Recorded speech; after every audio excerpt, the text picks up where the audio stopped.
అల్లూరి సీతారామరాజు జిల్లా దుమ్రిగూడ అరకు మండలం ప్రభుత్వ గిరిజన సంక్షేమ ఆశ్రమ ఉన్నత పాఠశాల ఈ మైదానంలో చేసిన మీ అందరికీ పేరు పేరున ప్రత్యేకించి నా హృదయపూర్వక నమస్కారాలు. మీ మనస్ఫూర్తిగా నేను స్వాగతం పలుకుతూ ఉన్నాను.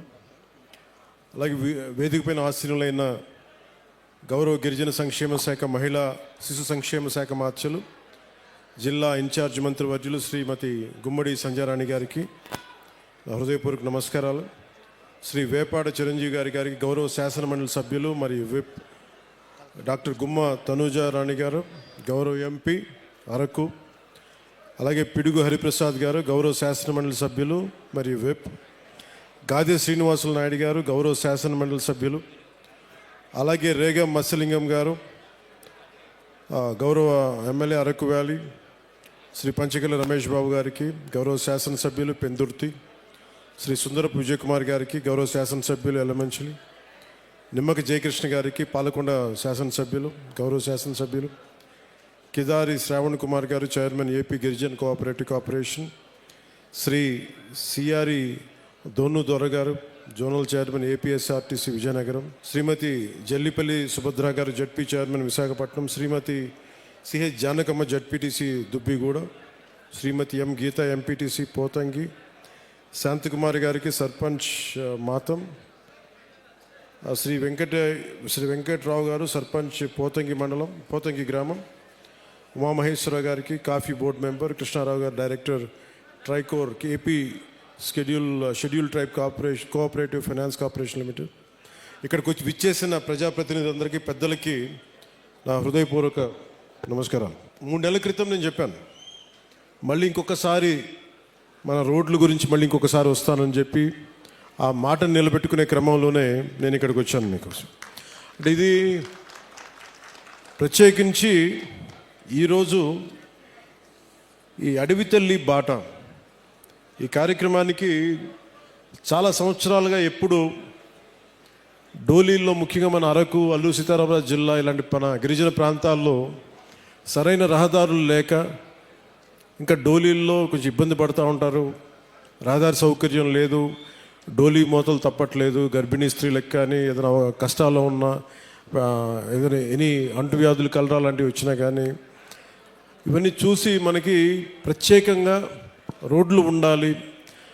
150 మంది జనం ఉన్నా కానీ 500 మంది లోపు జనం ఉన్నా కానీ ముందు మనం రీచ్ అవ్వాలి, వాళ్ళకి రోడ్లు వేయాలి అనేది గౌరవ ప్రధానమంత్రి శ్రీ నరేంద్ర మోదీ గారు దీన్ని జన్మన్ కార్యక్రమం కింద తీసుకొచ్చారు. ఇది గ్రామీణ సడక్ యోజన కింద. ఇది రోడ్లు ఇబ్బంది పడుతున్నాం అని చెప్పి మనకు నిధులు లేని సమయంలో గత ప్రభుత్వం ఏం చేస్తుందో తెలుసు, ఆ నిధులన్నీ అడ్డగోలుగా వాడేస్తే రోడ్లు వేయలేకపోయారు. అలాంటి పరిస్థితుల్లో నేను గౌరవ ముఖ్యమంత్రి శ్రీ నారా చంద్రబాబు నాయుడు గారి దగ్గరికి వెళ్ళి ముఖ్యంగా మన అల్లూరి సీతారామరాజు జిల్లా అలాగే మన పార్వతీపురం మన్యం ప్రాంతం వీటి గురించి మాట్లాడుతూ ఇక్కడ గిరిజన కుటుంబాలకు కానీ గిరిజన సోదరులకు కానీ కుటుంబాలకు చాలా ఇబ్బందులు ఉన్నాయి, రోడ్లు కావాలి. అప్పుడు ఇంకా మనకి సెంట్రల్ గవర్నమెంట్ ఫండ్ కూడా రిలీజ్ అవ్వలేదు. వెంటనే నేను అడిగిన ఒక 24 గంటల లోపు ఆయన ఒక 49 కోట్లు రాష్ట్ర ప్రభుత్వం నుంచి శాంక్షన్ చేసి అడవి తల్లి కార్యక్రమానికి శ్రీకారం చుట్టడానికి చాలా బలం ఇచ్చింది. సో మనస్ఫూర్తిగా గౌరవ ముఖ్యమంత్రి శ్రీ నారా చంద్రబాబు నాయుడు గారికి నా హృదయపూర్వక ధన్యవాదాలు తెలుపుకున్నాను.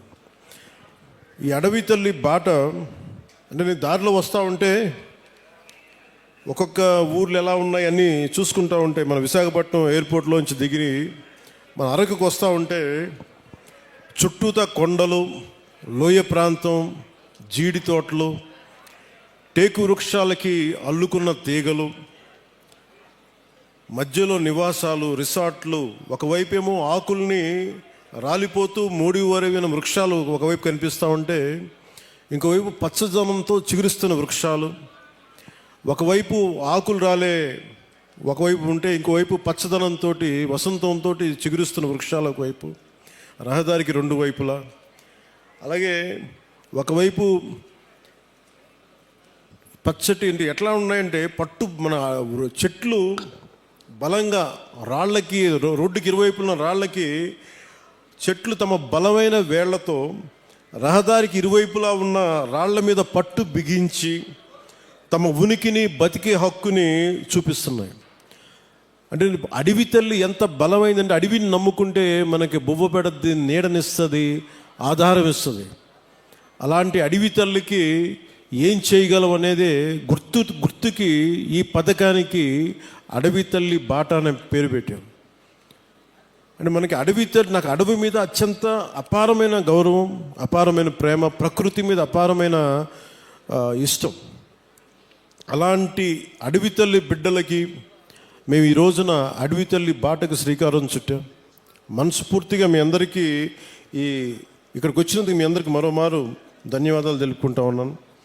దారిలో శంబాల్ నగరి దగ్గర నుంచి భవానీ నగరు, బొడ్డవర, వైకుంఠగిరి, కాశీపట్నం, అలాగే మన ఒక్కొక్కటి చూస్తే మనకి రిసార్ట్స్, ఒకవైపు చూస్తేనేమో సిల్వర్ ఓక్కి చుట్టేసిన మిరియాల పంట, ఇంకోవైపు ముతిగూడ పక్కన మనకు బొర్రా కేవులు, కటిక వాటర్ ఫాల్స్, అనంతగిరి, తట్టుగూడ, నూకాంబిక అమ్మవారి దేవాలయం, తాటిపాక జలపాతం, గాలికొండ వ్యూ పాయింట్, సుంకరమెట్ట ఆఫర్ ట్రైలు, ఇవన్నీ చూస్తూ ఉంటే చాలా అద్భుతమైన ప్రాంతం మన అరకు ప్రాంతం. దీన్ని బాగా సద్వినియోగం చేసుకోవాలి. ఇక్కడ టూరిజం బాగా రావాలి, టూరిజం డెవలప్ అవ్వాలి. ఇవన్నీ చూస్తున్నప్పుడు ఒకటే అనిపించింది, కూటమి ప్రభుత్వం తరఫు నుంచి మనం ఏం చేయగలం? ముందుగా జీవన శైలి మెరుగుపరచాలి, రోడ్లు బాగుండాలి. దాంట్లో భాగంగానే ఈ రోజున కూటమి ప్రభుత్వానికి గత ప్రభుత్వానికి తేడా ఏంటంటే, వాళ్ళు దాదాపు లెస్ దెన్ 90 కిలోమీటర్స్ చేశారు. 5 సంవత్సరాల కాలంలో కేవలం 90 కిలోమీటర్లే ఖర్చు పెట్టి 92 కోట్లు మాత్రమే ఖర్చు పెట్టారు 5 సంవత్సరాల కాలంలో. అదే కూటమి ప్రభుత్వం వచ్చిన సంవత్సరం లోపే ఇప్పటికీ మేము 1000-5000 కోట్లు పనులు మంజూరు చేసాం. ఇప్పటికీ ఎన్ని కిలోమీటర్లు? 1069 కిలోమీటర్లు. సరిగ్గా ఎప్పుడు ప్రారంభించాం? సంవత్సరం కూడా కాల, 4 నెలల క్రితం ప్రారంభిస్తే ఈ రోజున 1069 కిలోమీటర్ల పనులకి శ్రీకారం చుట్టాం. అంటే ఈ టెండర్స్ కూడా ఏదో ఇప్పుడు టెండర్స్ కూడా కాల్ ఫర్ చేశాం. ఇంకో వారం రోజుల్లో పనులు ప్రారంభమవుతాయి. ఏదో మాట్లాడి చెప్పి వెళ్ళిపోవటం కాదు, వారం రోజుల్లో పనులు ప్రారంభమవుతాయి.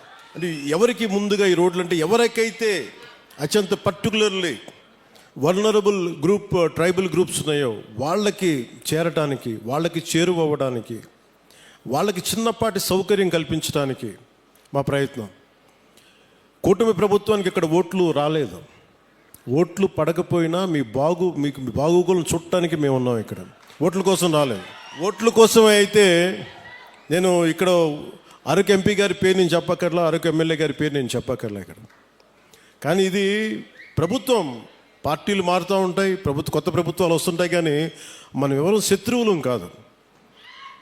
మనందరం విభేదాలు ఉంటాయి, భావాలు అంటే వైరుధ్యమైన భావాలు ఉంటాయి తప్ప మనం ఎవరు కొట్టుకోవడానికి సిద్ధంగా మనందరం కలిపి ఎవరు ఏ పార్టీ అయినా సరే కూర్చొని అభివృద్ధికి శ్రీకారం చుట్టాలి. దాంట్లో భాగంగానే ఇక్కడ ఇందాక పంచాయతీ ప్రెసిడెంట్స్ అందరూ కొంతమంది మాట్లాడుతూ ఉంటే ఒకటే చెప్తున్నాను, మేము రాగానే 13,326 పంచాయతీలకి 100 రూపాయలు 300 రూపాయలు ఉన్నదాన్ని మేము 10,000 25,000 చేసాం. ఇన్ని సంవత్సరాల్లో 30-40 సంవత్సరాలు కాదు, గత స్వాతంత్రం వచ్చినప్పటి నుంచి ఎప్పుడు ఇంత డబ్బులు పెంచలే. అది ఎవరు కూడా, పంచాయతీలన్నీ గత ప్రభుత్వం పంచాయతీలు, కానీ ఇవేమీ ఆలోచించకుండా ప్రజలు బాగుండాలి అనే ఒక ఏకైక సదుద్దేశంతో మేము ఈ రోజున ఈ పథకానికి శ్రీకారం చుట్టాం. ఇట్లాంటి పర్టికులర్లీ వల్నరబుల్ గ్రూప్ ట్రైబ్స్ అంటే ఇది చాలా తక్కువ సంఖ్యా బలంలో ఉన్న మన గిరిజన తెగలు. ఇవి మన రాష్ట్రం మొత్తం మీద 1117 782 ఈ పర్టికులర్ వల్నరబుల్ ట్రైబల్ గ్రూప్స్ ఉంటాయి, గ్రామాలు ఉంటే ఇప్పటి వరకు కేవలం 2605 వాటికి గ్రామాలకు మట్టుకే రోడ్లు ఉన్నాయి, దాదాపు కొంచెం కనెక్టివిటీ. కానీ 1177 ఆవాసాలకు మటుకు ఇంకా రోడ్స్ కనెక్టివిటీ లేదు. సో వాటిని తీర్చడానికి, ఆ రోడ్లు కనెక్టివిటీని పెంచడానికి అడవి తల్లి బాట కార్యక్రమం కింద ఇప్పుడు మనం చేపట్టబోయే కార్యక్రమం 24-25కి 601 PVTG particularly vulnerable tribal groups ఆవాసాలకి 1069 కిలోమీటర్ల రోడ్లు కనెక్టివిటీని అందించడానికి 1005 కోట్లతోటి పనులు మంజూరు చేశాం. మిగిలిన ఇంకొక 576 ఆవాసాలకి రోడ్లు కనెక్టివిటీ వచ్చే కాలంలోనే సమీప కాలంలోనే దశల వారీగా మేము అభివృద్ధి చేపడతాం. అలాగే 2000 దీంట్లో 1000 కోట్లు ఎలా వచ్చినాయి అంటే, ఒకటి రాష్ట్ర ప్రభుత్వం నుంచి 49 crores 49 కోట్లు గ్రాంట్ అయితే, మనకి ఎన్ఆర్జీఎస్ కింద జాతీయ ఉపాధి హామీ పథకం కింద దాదాపు మనం 400 కోట్ల రూపాయలు మన జాతీయ ఉపాధి హామీ పథకం కింద మనం దీన్ని ఖర్చు పెడుతున్నాం ఈ రోడ్లకి.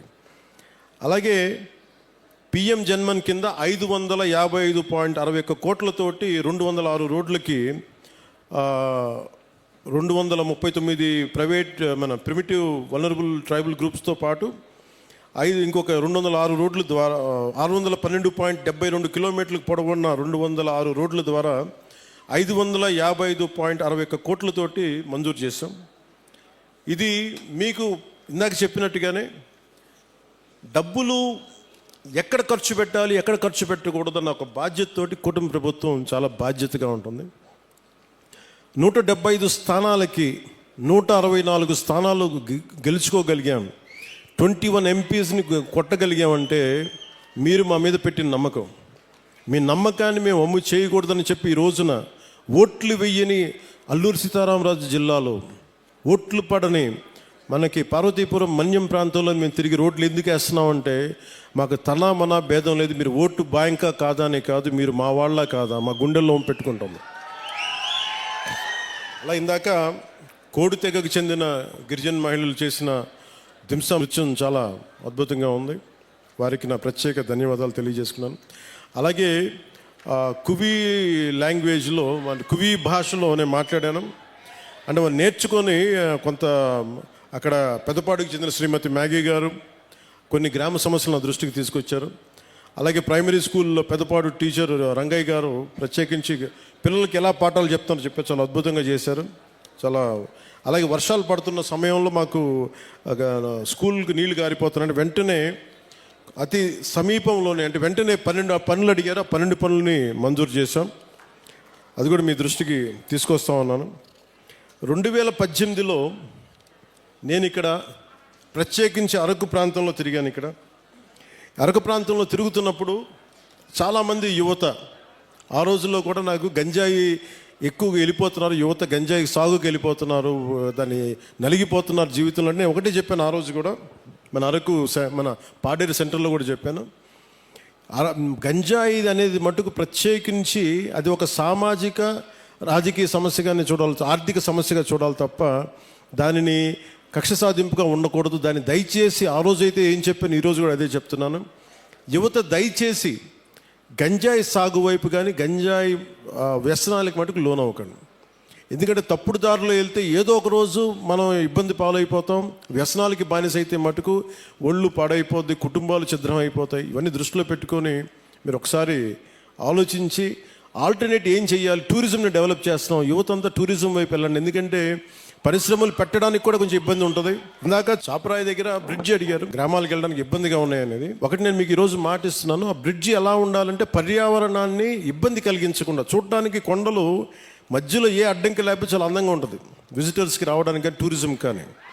అందుకని టూరిజంకి ఇబ్బంది కలగకుండా, పర్యావరణానికి ఇబ్బంది కలగకుండా ఎలాంటి బ్రిడ్జి వేస్తే చూడటానికి బాగుండాలి, అలాగే గ్రామస్తుల కష్టాలు కూడా, గిరిజన తెగల కుటుంబాల కష్టాలు కూడా ఎలా చేయాలనేది నాకు కొంత సమయం ఇవ్వండి.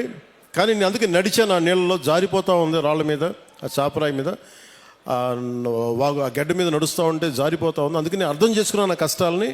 నాకు కొద్దిగా సమయం ఇవ్వండి, దానికి ఖచ్చితంగా ఒక అందమైన పరిష్కారం ఎదుగుతాను. పర్యావరణానికి ఇబ్బంది కలగకుండా, టూరిజం పెరిగేలాగా, ఒక మీకు సౌకర్యంగా ఉండేలాగా ఒక తక్కువ సమయంలో, ఒక 2 నెలల సమయంలో ఒక పరిష్కార మార్గం తీసుకొచ్చి మీ ముందు తీసుకొస్తాం.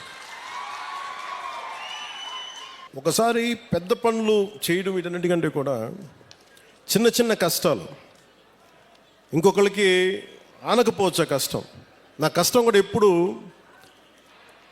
కష్టాలు. నేను ఒక గిరిజన గ్రామంలో ఉంటే, ఒక తాండాలో నేను పెరుగుతూ ఉంటే, నాకు నిజంగా నా సోదరుకో ఎవరికో ఒక చిన్నపాటి ఇబ్బంది వచ్చి నేను హాస్పిటల్కి తీసుకెళ్ళినప్పుడు రోడ్డు సౌకర్యం లేక డోలీ మీద తీసుకెళ్ళాలి అంటే ఎంత కష్టపడతామో, ఎంత ఇబ్బంది ఉంటుందో నేను అనుభవించకపోయినా కానీ నాకు ఆ కష్టం నేను మనుషుల్ని చూసి అర్థం చేసుకున్నాను.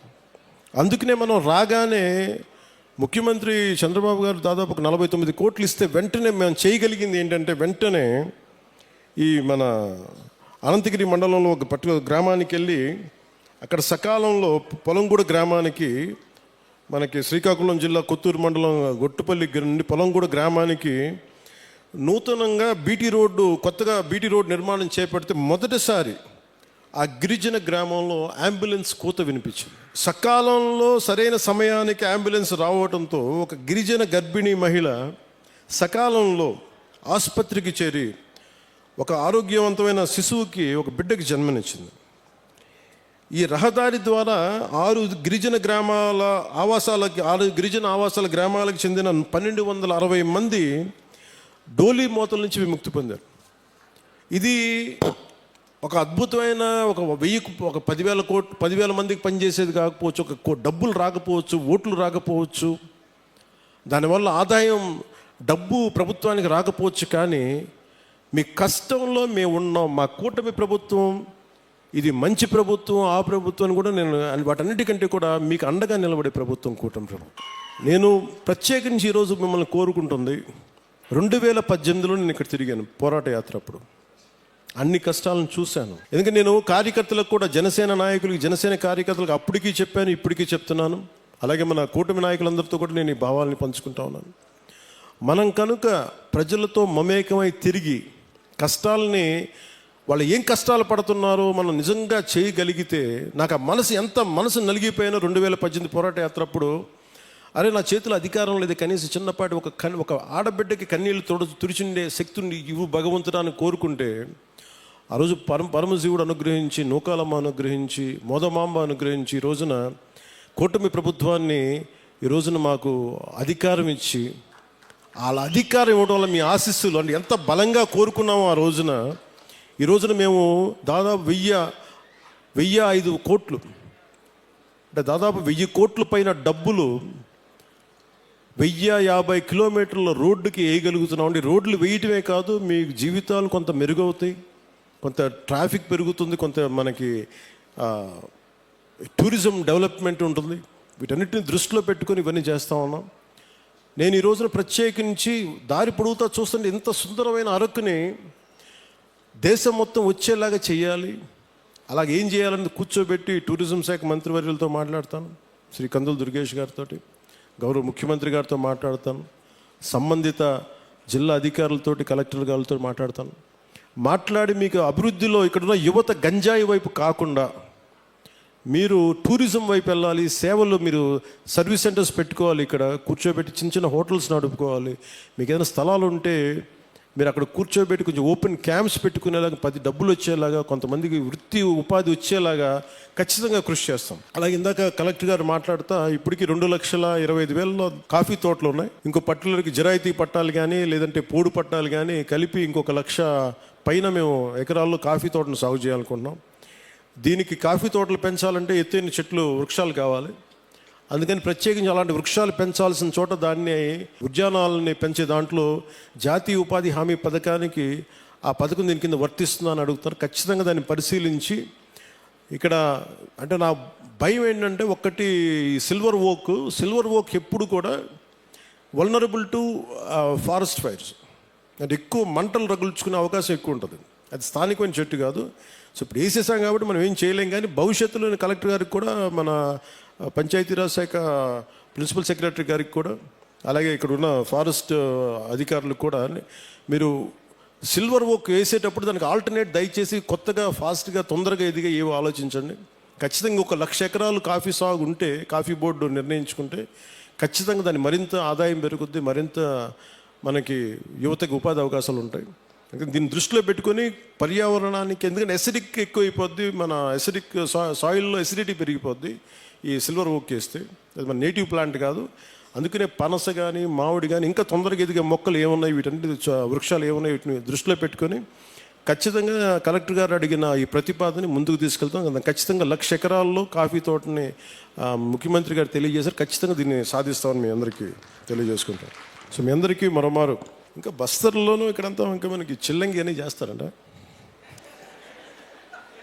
ఎప్పుడు చిన్నప్పుడు ఇప్పుడు నేను తులసి నవలు చదివాను, కానీ బస్తర్ నుంచి దార్కా వచ్చాడు, కాద్రా వచ్చాడు. నవల్స్లో బాగుంటుంది, కానీ నిజంగా అంటే ఎందుకో ప్రత్యేకించి పోలీస్ శాఖ అధికారులు నా దృష్టికి తీసుకొచ్చారు, ఎస్పీ గారు నా దృష్టికి తీసుకొచ్చారు, ఎస్పీ గారు డిఎస్పీ గారు ఇద్దరు. అంటే అరకు పరిసర ప్రాంతాల్లో ఇప్పటికీ చాలామంది చెడుపు, చిల్లంగి మరియు చేతబడి వంటి మూఢనమ్మకాలని ఉన్నాయి. దానివల్ల పొరపాటున మానసికంగా మన ఇంట్లో బాగలేకపోతే, ఒకరికి ఎవరికైనా మానసిక వ్యాధి ఏదైనా వస్తే మనకు పడని శత్రువు ఎవడన్నా చిల్లంగి చేశాడు, చేతబడి చేశాడని చెప్పి కొట్టి చంపేయటం, ఇలాంటి చేయటం దాదాపు గత కొన్ని సంవత్సరాలుగా 9 మందిని చంపేశారనేది ఒక రికార్డు పోలీస్ శాఖ అధికారులు పెట్టారు. సో వారి విజ్ఞాపన, వారి విన్నపం ఏంటంటే, ఎట్టి పరిస్థితుల్లో మీరు దయచేసి దీని అలా ఆ మూఢనమ్మకాల వైపు వెళ్ళకండి. ఏదైనా బాగలేకపోతే ఎందుకు బాగలేదు అని దృష్టిలో పెట్టుకొని అట్లా ఆలోచించమని, అందుకని దీనికోసం ప్రత్యేకించి వికాస్ అనే ఒక కార్యక్రమం ప్రారంభించారు. ఈ పై విషయాలన్నింటినీ, అంటే దీనికి గల కారణాలను పరిశీలిస్తే మూఢనమ్మకాలని మనకి ఇంట్లో వాళ్ళకి బాగలేకపోతే చేతబడి చేశాడు, చిల్లంగి చేశాడు అవన్నీ సినిమాల్లో బాగుంటాయి, నవల్స్లో బాగుంటాయి. నిజానికి మన మనసుకు మించింది ఏం లేదు. అంటే మీ మైండ్ చెడు మంచి అనేది ఏంటంటే, ఒకడు పోవాలని కోరుకుంటుందా, అదే చెడు, అంతే, అదే చేతబడి. అందుకే ఇలా కాకుండా మీరు ఆలోచించాల్సింది, ఎవడు మన గురించి ఎంత చెడు చేద్దాం అనుకున్నా మనం యాక్సెప్ట్ చేస్తే తప్ప, మనల్ని ఓడించాలి నేను అసెంబ్లీలోకి అడుగు పెట్టం అని చెప్పి ఇంత కంకణం కట్టుకుంటే నువ్వెవడు ఇలాంటి చేతబడులు చేయడానికి? ఇలా చూడండి, మనంటే పట్టణంలో ఎప్పుడు మాట్లాడతారు, అందువల్ల. కానీ మనం ఎలా ఎదుర్కోవాలి? కూర్చొని కొట్టడాలు ఇవన్నీ కాదు. బలంగా మన మనసు బలంగా ఉంటే ఏది పనిచేయదు, మనకి ఏది దుష్టశక్తి మన మీద పనిచేయదు. ఎందుకంటే ఒక్కసారి ఇలాంటి మూఢ విశ్వాసాలని నేను కూర్చోబెట్టి వెంటనే తీసేయమని కష్టం అని అర్థం చేసుకోగలను. కానీ వీటికి మించి మీరు ఆలోచించవలసింది, ముఖ్యంగా యువతకి, ఆడపడుచులకి, మహిళలకి చెప్తున్నా. ఒక తరం అది నమ్మారు, ముందుకు వెళ్ళిపోయారు. తులసి నవల్స్ లాగా బస్తర్ అడవుల నుంచి కొంతమంది వస్తారు, ఇలా చేశారు అని. ఇవన్నీ పాతకాలం అన్నీ అయిపోయినాయి. మీకు ఎవరైనా సరే చెడు చెయ్యాలనుకున్నోడు కూడా మనకి ఎవడు చెడు చేయలేడు. మనం బలంగా ఉంటే మనం ఏదైనా ఎదుర్కోగలం. అందుకని ప్రత్యేకించి వీళ్ళెవరో మనకి చెడు చేశారు, చేతబడి చేశారు, చిల్లంగి చేశారు, వీటికి లోను కాకుండా, ఉద్రేకాలకి లోను కాకుండా, చట్టాన్ని మీ చేతుల్లోకి తీసుకోకుండా, ఇలాంటి జరగకుండా మీరు చూసుకోవాలి మనస్ఫూర్తిగా నేను మీకు కోరుకుంటా ఉన్నాను. అందుకని వీటన్నిటిని దృష్టిలో పెట్టుకొని అవగాహన కార్యక్రమం, వికాస్ అనే కార్యక్రమాన్ని శ్రీకారం చుట్టారు ఉన్నత పోలీసు అధికారులు. దీంట్లో భాగంగా జిల్లాలోని పోలీసు, రెవెన్యూ, వైద్య, ట్రైబల్ డిపార్ట్మెంట్ మరియు వివిధ రకాల సంస్థలు సంయుక్తంగా గ్రామాల్లో పర్యటించి ఇలాంటి చిల్లంగి కావచ్చు, ఇలాంటి చేతబడుల మీద కావచ్చు అవగాహన కల్పిస్తూ, ఎవరికైనా సరే అనారోగ్య సమస్యలు ఉన్నా, మానసికంగా ఎటువంటి సమస్యలు, దానికి కారణం చిల్లంగి ఇటువంటి చేతబడులే కాదు, వారి యొక్క సమస్యకి పరిష్కార మార్గం హాస్పిటల్స్లో ఉంటుంది. లేదంటే ఏమున్నాయని చెప్పి వాటిని నిజంగా మనం కొంచెం లాజికల్గా ఆలోచించి మెడికల్ పాయింట్ ఆఫ్ వ్యూలో దాన్ని కరెక్ట్ చేయాలని మనస్ఫూర్తిగా పోలీస్ శాఖలు కోరుకున్నాను. మేము ఆంధ్రప్రదేశ్ ప్రభుత్వం, కూటమి ప్రభుత్వం నుంచి మేము కోరుకుంటా ఉన్నాం. అందుకని మీ అందరూ సహకరించి చట్టాలను దయచేసి చేతిలో తీసుకోకండి. గంజాయి పంటను మట్టుకు దయచేసి ఎట్టి పరిస్థితుల్లో కూడా మీరు పెంచకండి. ఎవరన్నా ఉంటే కూడా పోలీసు అధికారులకి మీరు ఇన్ఫర్మేషన్ ఇవ్వండి. నేనేం కోరుకున్నా అంటే, పోలీసు అధికారులు కూడా, మీ గతంలో కూడా పాడేరు సభలో కూడా చెప్పాను, ఇది సామాజిక ఆర్థిక సమస్యగానే చూస్తాం తప్ప ప్రజలకి వీళ్ళు ఎడ్యుకేట్ దెమ్, వాళ్ళకి కొంత అవగాహన కల్పించి అటువంటి వైపు వెళ్లకుండా మీకు ఉద్యోగాలు వచ్చేలా, జీవనోపాధి కల్పించేలా ఈ ప్రభుత్వం మరింత శ్రద్ధ తీసుకుంటుంది, మరింత బాధ్యతగా ఉంటుంది మనస్ఫూర్తిగా తెలియజేసుకుంటూ. అలాగే అంటే మీతో మాట్లాడుతూ ఉంటే ప్రతి డిపార్ట్మెంట్ నాకు ఒక విజ్ఞాపన ఇస్తుంది, మీరు చెప్పండి మీ వాళ్ళందరికీ. సో అలాగే అటవీ శాఖ తరపు నుంచి ఒక విన్నపం వచ్చింది. దయచేసి మనం ఏదో సిగరెట్ తాగేస్తా, లేదంటే ఏదో మరి అంటే చాలా నిర్లక్ష్యంగా ఉంటాం. మన ప్రకృతి మీద మనకి అడవి తల్లి ఇంత పచ్చటి సౌందర్యం, ఇంత చక్కటి సౌందర్యం అంటిచేయడం ఎంతసేపు చెప్పండి. మనం మీరు లాస్ ఏంజల్స్లో చూశారు, ఎన్ని లక్షల కోట్లు నష్టం వచ్చింది వాళ్ళకి. డబ్బున్నోళ్ళు అందరూ, పెద్ద పెద్ద ఫిల్మ్ యాక్టర్స్, బిజినెస్ మన ఇండస్ట్రియలిస్టులు, బిజినెస్ పీపుల్ అందరూ కూడా ఏమాత్రం ఇల్లు కూడా సొంత అసలు కొన్ని దశాబ్దాల నుంచి పెట్టుకున్న జ్ఞాపకాలు కూడా పోయినాయి, డబ్బులు గాలిపోయినాయి. సో వీటన్నిటిని దృష్టిలో పెట్టుకొని ఫారెస్ట్ ఫైర్స్ అనేది ఇది ముఖ్యంగా మన సమ్మర్ సీజన్ కాబట్టి, గ్రీష్మం కాబట్టి, మీరు ఎవరన్నా సరే కొంచెం బాధ్యతగా నిర్లక్ష్యంగా ఉంటే వారికి కొంచెం వారిని సరైన మార్గంలో పెట్టి మీరు ఎందుకంటే నిప్పు పెట్టకుండా మటుకు చూసుకోండి. ఒకసారి మీరు చిన్నపాటి తుంపల్ని మన ఇంటికి అడ్డంగా ఉన్నాయని చెప్పి మీరు మంట పెట్టేస్తే అది ఎటు కార్చిచ్చు అయిపోద్ది. వృక్షాలు గాలిపోతాయి, మన నీడనిచ్చే వృక్షాలు గాలిపోతాయి, మనకి ఎండనికే నీడనిచ్చే వృక్షాలు అంతరించిపోతాయి. ముఖ్యంగా మూగ జీవాలు, జంతువులు చచ్చిపోతాయి. అందుకని వీటిని దృష్టిలో పెట్టుకొని అడవులకి నిప్పు పెట్టే పరిస్థితులు ఏదైనా ఉంటే దయచేసి మీరు కొంచెం బాధ్యత తీసుకొని మీకు కనిపించినప్పుడు దాన్ని ఆర్పటం లేదు, అలాంటి పరిస్థితులు రాకుండా మీరు ఉత్పన్నం కాకుండా చూసుకోవాలి మనస్ఫూర్తిగా కోరుకుంటూ మీ అందరూ బాగుండాలి, ఆయురారోగ్యాలతో ఉండాలి. నా కోరిక ఒకటే, వచ్చే ఎన్నికలకి మొత్తం మన్యమంతా కూటమి ప్రభుత్వం పతాకాలతో రెపరెపలాడాలి. ఎందుకు చెప్తున్నానంటే 5 సంవత్సరాల విలువైన సమయం మీరు ఇచ్చారు, మీ ఓటు వేశారు, మీ ఓటుకి వాళ్ళు విలువ ఇవ్వలేదు. కానీ మీరు ఓటు వేయకపోయినా నేను మీ ఓటుకి విలువ ఇచ్చి ఇక్కడికి వచ్చాను. అందుకనే ఎందుకంటే నేను మీకోసం నేను పదే చెప్తున్నాను, 15 సంవత్సరాలు ఈ కూటమి ప్రభుత్వం ఉంటుంది. కేంద్రంలో ఎన్డీఏ ప్రభుత్వం, భారతీయ జనతా పార్టీ లీడింగ్ పార్టీగా నరేంద్ర మోదీ గారు ఎలాగైతే చేశారో అంత బలంగా 3 పర్యాయాలు ఉంటే తప్ప మనకి విభజన సమయం నుంచి గత పాలన వరకు ఎంత నలిగిపోయాం అది బయట పడాలి అంటే మాకు ఒక 15 సంవత్సరాల మీ ఆశీస్సులు కావాలి. మేము కింద పడతాం, మీద పడతాం. ముఖ్యమంత్రి గారు భిన్నమైన ఆర్థిక వ్యవస్థని సరిచేస్తూ ఉన్నారు, నేనేమో మీకు తిరుగుతూ ఉన్నాను. మేము మీకోసం పని చేస్తాం, కానీ మీ ఆశీస్సులు కావాలి మాకు. మీ ఆశీస్సులు ఇవ్వండి మాకు. మీకోసం తిరుగుతాం, ఒళ్ళుంచి పని చేస్తాం, మీకు అండగా ఉంటామని తెలియజేసుకుంటూ ప్రతి ఒక్కరికి పేరు పేరున ధన్యవాదాలు తెలుపుకుంటూ మీ భవిష్యత్తు కోసం మన కూటమి ప్రభుత్వం. జై హింద్, జై భారత్.